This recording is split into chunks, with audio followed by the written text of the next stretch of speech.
Hello, salut à toi qui passe par là. J'ai ma petite soeur qui n'aime pas quand je dis ça. Elle dit je fais ça comme si je chopais les gens. Oui. Bonjour à toi. Ce matin, j'aimerais partager une petite pensée avec toi. Et attends, donne-moi 2 secondes. Voilà, me voilà de retour. Donc, j'aimerais partager une petite pensée avec toi. C'est pas vraiment une pensée, je veux dire, c'est euh, un sujet plutôt qui a émergé en fait d'un échange que j'ai eu avec ma petite sœur. J'étais en train de lui parler en fait du fait que je n'arrivais pas à concrétiser un projet.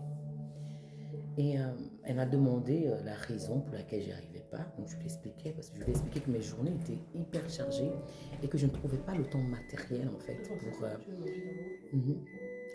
Voilà, je t'aime dans ma vidéo. Donc, et que je ne trouvais pas le temps matériel en fait pour travailler vraiment de manière sérieuse sur ce projet-là. Et du coup, donc, les petits moments que j'avais en fin de journée sont ces petits moments-là que j'accordais en fait à ce projet. Tu sais ce qu'elle m'a dit? Elle m'a dit, ma chère sœur, ce que tu fais a un nom. Ton comportement a un nom. Ça s'appelle la fuite. Parce que tu sais que ce projet va te demande du temps, de l'énergie, de la concentration. Alors, tu t'occupes autrement. Toutes ces choses que tu trouves à faire au quotidien qui occupent tout ton temps, ton espace, c'est simplement parce que tu n'as pas envie de te mettre sérieusement sur ce projet. Parce que tu sais que c'est un projet qui demande de la réflexion et tu n'as pas trop envie de réfléchir pour le moment. C'est peut-être ton cas, toi qui passes par là ce matin. Peut-être que tu as un projet comme ça qui te tient à cœur, mais qui te tient vraiment à cœur. On a souvent tendance à dire, mais oui, mais évidemment, si tu as quelque chose qui te tient à cœur, évidemment que tu bosses dessus. Non, pas toujours. Parfois, tu as quelque chose qui te tient à cœur et puis tu as des priorités sur le côté. J'ai envie de te dire ce matin, ce sont des fausses priorités. Je disais comme ça au Seigneur hier, il faut qu'on travaille sur mon agenda, toi et moi ensemble. On va redéfinir les priorités.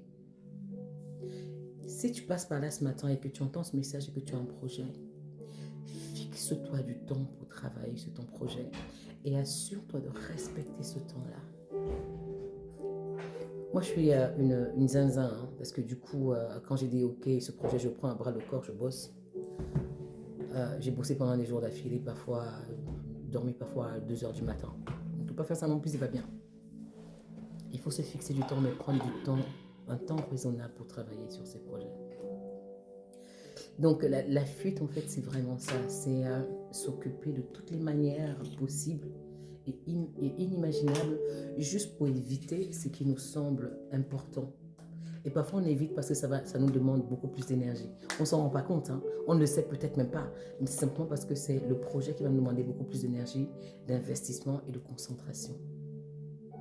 Alors on fuit, on doit s'occuper des enfants, on a des courses à faire, on prend des rendez-vous avec des amis, on reçoit des gens à dîner à la maison, on s'occupe de toutes les manières possibles. On aide même d'autres personnes à travailler sur leur projet, mais le sien, certainement pas.